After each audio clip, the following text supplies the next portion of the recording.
What if I told you there's a sermon so powerful, so direct, that it could completely reconstruct the way you see God, yourself, and the world around you? A sermon that doesn't invite you to attend more services, but to rebuild your heart from the foundation up. But here's the catch. Almost no one actually listens. Worse, many memorize it, but don't live it. What Jesus spoke on that mount wasn't spiritual poetry. It was a soul-level war manual, a call to integrity, courage, and a justice that can't be bought or displayed. This isn't about religion. It's about kingdom. And the kingdom isn't a place. It's a way of life that starts now, inside you. If that sounds strange, maybe it's because you've only heard watered-down versions of this message. But here, we go straight to the source. No masks, no half-truths. You're about to revisit the greatest discourse in history, with eyes you may have never used before. Stay with me to the end, because one of these words might be the missing brick in your spiritual foundation. And the reward? It might be clarity, peace, even freedom. But above all, brace yourself. This isn't a light video, it's a mirror. What if I told you that true spiritual success begins right where the world thinks everything ends? Picture a crowd starving for hope, sitting on a mountaintop, listening to a carpenter with no credentials but words that shake the soul. He didn't offer glory, money, or applause. He offered a whole new way to see life. Blessed are the poor in spirit. A phrase that sounds like a translation glitch, but it's actually sacred code for those who've learned to rely on the unseen. It's as if Jesus were saying, only the one who knows they have nothing is ready to receive everything. How many times have you tried to act strong while breaking into 1,000 pieces inside? Well then, he goes on, blessed are those who mourn, for they shall be comforted. Wait, mourning is a blessing? Yes, because in God's kingdom you don't run from pain. You walk through it, hand in hand with eternal comfort. It's in the pit that many discover there's a spring flowing underground. Readers of Brennan Manning and Henry Nouwen know this well. Vulnerability is fertile ground for grace. So take a deep breath, let the tear fall. God is closer than you think. Hold up, because what comes next might reshape how you view strength. Blessed are the meek, not the weak. Meekness isn't passivity. It's self-control wrapped in wisdom. It's choosing not to react, even when you have the power to destroy. In a world where everyone wants to win by shouting, the meek win by their disarming silence. Want to try it? Meditate. Pray before you respond. Read the Shack with an open heart. And watch how heaven values a steady heart more than a clenched fist. Now pay attention, because this might light a fire in your soul. Blessed are those who hunger and thirst for righteousness. This isn't about empty activism. It's a holy appetite that moves you towards something greater than yourself. It's a burning desire to see goodness triumph, starting inside you. Ever tried fasting? Or reading Isaiah 58 like it's a sacred manifesto?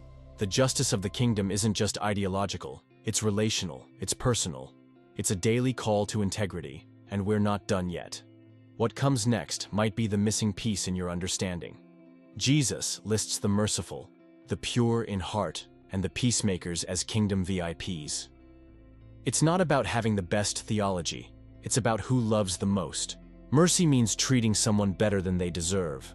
Purity isn't perfection, it's transparency. And being a peacemaker? That's revolutionary. At home, at work, online.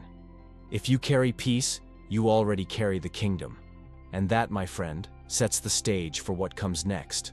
What if I told you that Jesus didn't come to cancel the rules, but to reveal the heartbeat behind them? It's like peeling back the surface of an ancient text and discovering it's not about control, but about connection. I didn't come to abolish the law, he said, but to fulfill it. And fulfilling here doesn't mean replacing. It means embodying the deepest intent of every command. Think of it like this. While religion checks boxes, the kingdom checks motives. That changes everything. You've heard it said, do not murder. But Jesus takes it up a notch. He aims for the root. Anger, not the flash of irritation, but the slow-burning resentment that poisons the soul. Ever felt it rise in your chest when someone wronged you? Yeah, that. He says, even that is dangerous. Want a detox? Try journaling your anger before bedtime, or whisper a blessing for someone who hurt you. You'll feel the temperature in your heart begin to drop. Forgiveness isn't easy, but it's always freeing. But hold on, we're going even deeper. Do not commit adultery, the law said. Jesus, he calls out the gaze before the act, the desire before the decision. Lust isn't just about sex, it's about objectifying someone made in God's image. In a world drowning in screens and cravings, purity has become an act of rebellion. Ever tried a digital fast? Or memorized Psalm 119 to rewire your thoughts? Jesus isn't shaming your struggle. He's inviting you to take back your soul. And now for a bombshell. Love your enemies. Wait, what? Love? Those who gossip. About you? Who betrayed you? Who tried to bring you down? Exactly. Jesus says this is how you mirror the heart of God, who loves even the ungrateful and cruel. If you've read The Hiding Place by Corrie ten Boom, you'll see what radical forgiveness looks like. So next time you feel the urge to lash out, try praying for that person instead. It's not weakness, it's kingdom warfare. But we're just getting started. Because every time Jesus says, "You have heard, but I tell you," he's not rewriting the rules. He's revealing the standard of love. The law, in his mouth, becomes a mirror that shows not just what you do, but who you're becoming. So if something here pierced you, let it. That's the Spirit knocking. And what comes next? Oh, it might just flip your understanding of spirituality upside down. Let me ask you something bold. How often do we spot flaws in others with microscope eyes, but ignore our own mess with a blindfold? Jesus, with that divine wisdom wrapped in simplicity, drops the hammer. Don't judge, or you too will be judged. But wait. It's not about ignoring sin. It's about dropping the hypocrisy. Picture someone cleaning your windshield with dirty hands. That's what we do when we confront others before confronting ourselves. First, remove the plank from your own eye. Ever snapped at someone for being late? While you've been inconsistent for weeks? That's the point. Integrity starts in silence, when no one's watching. Try this. Next time you feel tempted to correct someone, pause and ask, where am I doing the same thing? Honest journaling, spiritual direction, and confessing to a trusted friend can be a game changer. This isn't about guilt, it's about growth. And that growth starts when we trade appearances for authenticity. But hold up, because what comes next might blow your spiritual circuits. Jesus sums up the law and the prophets in a single line. Do to others what you would have them do to you. Sounds simple, sometimes, until you try it. It's not just avoiding evil, it's actively choosing good. Ever been kind when you had every reason not to be? That's the gold rule in action. Small habits, like writing a note of encouragement or giving someone your full attention, can transform entire environments. Now here's the twist. We often expect others to meet standards we ourselves don't strive to meet. Ever wished someone would check in on you, but you never reach out first? That's where authenticity comes to test us. Jesus invites us into a lifestyle, not a performance. And when we choose empathy over ego, mercy over merit, we become dangerous, in the best way possible. Agents of change in a cynical world. Still with me? Because what's coming next might hit even deeper. Jesus is about to dismantle our illusions of control, exposing the silent grip of anxiety and the illusion of security. If the last chapter called us to examine how we treat others, the next will ask, what or who are you really trusting? Let me paint a picture. You wake up, check your phone, your heart rate spikes, bills, emails, a post that stings. The day hasn't even started and you're already drowning. Sound familiar? Jesus enters this scene and says something almost absurd. Do not worry. Wait, what? In this economy? With these problems? Yes, and he points to birds and flowers as proof that divine care is not poetic fluff. It's practical theology. The way they live, effortless, provided for, is the life he wants for you. But how do you live like a lily in a world of deadlines and expectations? Start by asking, where is my treasure? Because where your treasure is, your heart follows. That means your Google searches, your late-night thoughts, your budget, they all reveal what kingdom you're serving. Try a week-long media fast. Or list the top 5 things that stress you out and pray over each one intentionally. It's not about pretending money doesn't matter. It's about refusing to let it master you. Here's the turning point. Jesus doesn't just say, "Don't worry." He gives you an alternative obsession.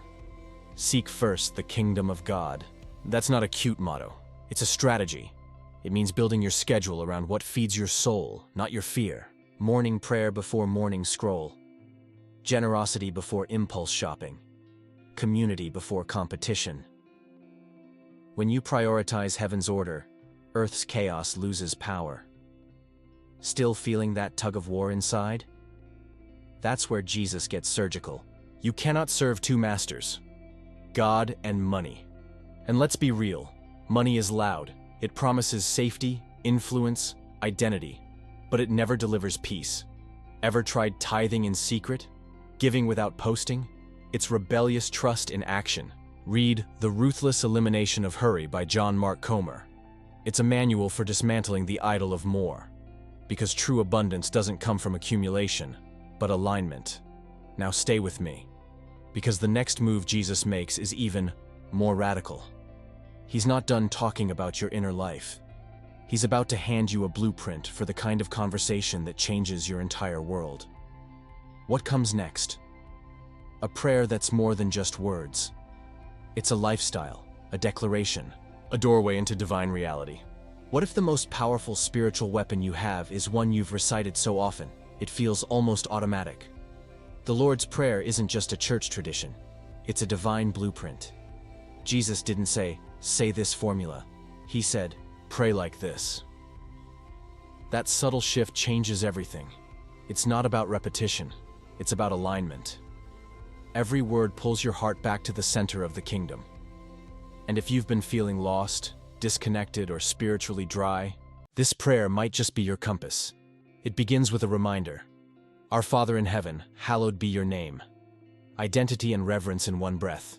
You're not alone, you're not in charge, and that's liberating. Next time anxiety hits, whisper those words. Not as escape, but as declaration. Try starting your day with them, before coffee, before scrolling. It reclaims the first space in your soul for God, not the world. Even journaling this line can rewire how you view yourself and your source. Then comes the true pivot. Your kingdom come, your will be done. This is surrender with teeth. Not passive, not resigned. It's defiant hope. You're saying, God, interrupt my plans with yours. Want to go deeper? Practice silence after this line. 5 minutes of holy stillness. Let His will speak, louder than your wishes. Read Emotionally Healthy Spirituality by Peter Scazzero to unlearn the hustle and relearn holy dependence. Give us this day our daily bread, not next week's salary, today's grace. This line humbles the self-sufficient and uplifts the anxious. It's a return to dependence, without shame. Try praying this at lunch. Not a rushed blessing, but a slow recognition. You are being sustained. Then comes the hard part. Forgive us, as we forgive. Yep. That's a loaded request. You're asking God to use your own standard of mercy. It's terrifying and transformative. And just when you think it's over, lead us not into temptation, but deliver us from evil.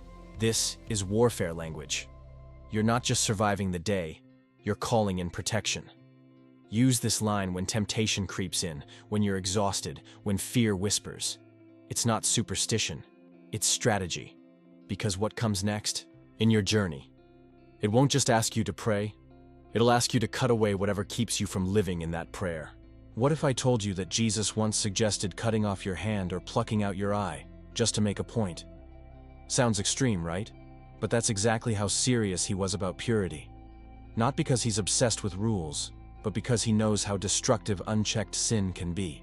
This isn't a literal call to self-mutilation. It's a spiritual wake-up slap. If something is poisoning your soul, don't manage it. Remove it. Drastically. Decisively. Because compromise kills slowly. Now think about your digital life. How many little compromises have we justified? One click here, one thought there, and suddenly you're far from who you were meant to be. Jesus isn't being dramatic. He's being protective. Try a digital Sabbath, uninstall an app, or set up accountability software. Not as punishment, but as freedom. As author John Piper once said, sin is what you do when your heart is not satisfied in God. Purity, then, is about redirecting desire. But here's where it gets real. This isn't just about sex. It's about anything that keeps you from full-hearted devotion. Envy, greed, resentment, Jesus says, cut it off. Not because you're unworthy, but because you're worth too much to be enslaved. Ever kept a journal of thoughts that distract or distort you? Do it for a week. And when you see the patterns, ask, what needs to go so that something holy can grow? Still with me? Because this next part is both terrifying and beautiful. The world says, if it feels good, it's right. Jesus says, if it pulls you away from me, it has to go. That's not harsh. That's love in its fiercest form. Like a surgeon removing a tumor, it hurts, but it heals. Read Not Yet Married by Marshall Siegel, or Live No Lies by John Mark Comer. If you're ready to dive deeper into purity that starts in the heart. And here's the setup for what's next. After calling you to radical honesty about your inner life, Jesus takes it even further. Because it's not enough to look pure. You have to build your life on something solid. And what comes after this? It's a storm, a test, a revelation of what you've really been standing on. Let me hit you with this. What if your entire spiritual life looks solid until the storm hits? Jesus wraps up his message not with a soft altar call, but with a construction site and a coming storm. Two builders, same tools, same weather, different outcomes. Why? Because one built on the rock, obedience, the other on sand, inaction. No applause, no lightning, just truth. The real test of your faith isn't in how loud you sing on Sunday. It's in what survives when everything shakes. Picture this.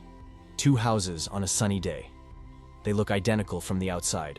Clean paint, nice roof, cozy porch.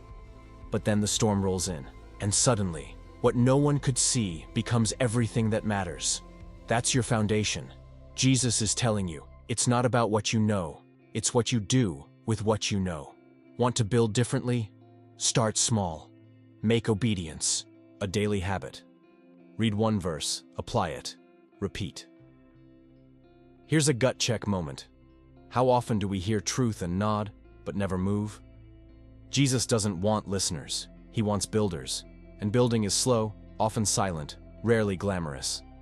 Ever tried a weekly Sabbath? Or prioritizing prayer before major decisions? That's foundation work.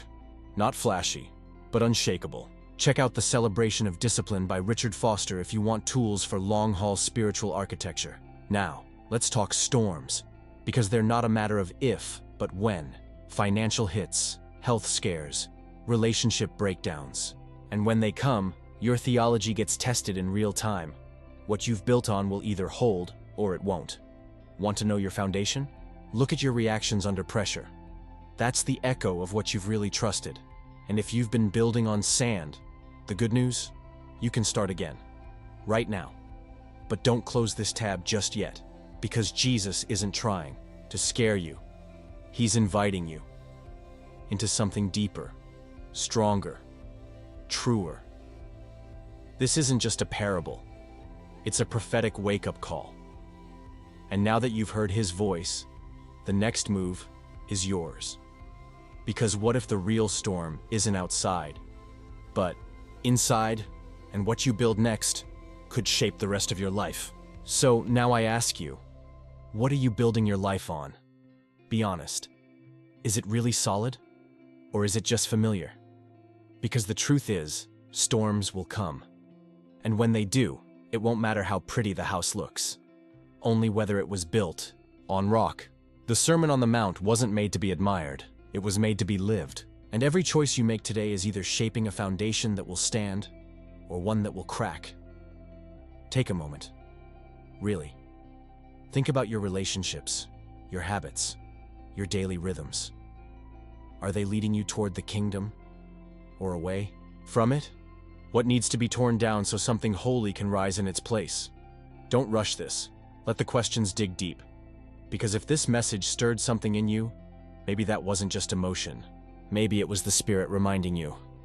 You were made for more.